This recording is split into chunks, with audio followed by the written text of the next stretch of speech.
So I came back in 2018 and I worked with the Walton County Commission and I worked with the Florida Bar Real Property Section, and we crafted the bill that was passed in 2018. And it was very simple. It is very simple. How do you determine customary use?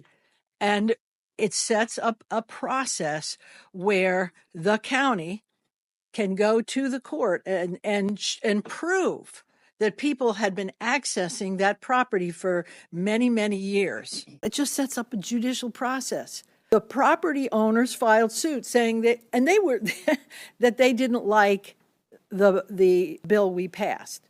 They didn't like it because they knew that if Walton County employed the statute we passed and was able to prove to the court that you all had been walking on the sand forever, they were going to, customary use would be established once and for all. So they filed suit, county commission reneged, everybody was hooting, hollering, carrying on about a very simple bill. One thing I do want to say, when you talk about the beach, and there's something that you all may not know, is that originally that beach was not owned by those people who are keeping you off it. They filed a quiet title action a number of years ago, and nobody objected.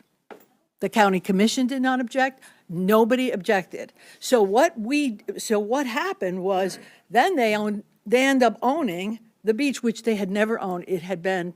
I did all this research, and you can tell I'm kind of nerdy. So I understand what your problem is. There's a lot of stuff going on, and you guys have to get together and work on it. And the bottom line is, if you employ the statute that we passed, you go to court and you prove that from, the last 100 years or so, people have been walking on the beach, you can get customary use by a court, which is the way it should be.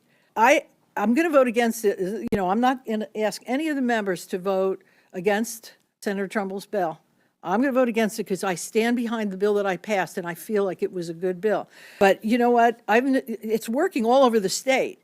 So if you repeal this, there's going to be problems all over the rest of the state. So many of you are, you're pouring your heart out, and I get it, but I still stand behind the bill because I know it was a good bill. It just hasn't been employed. Thank you, Mr. Chair.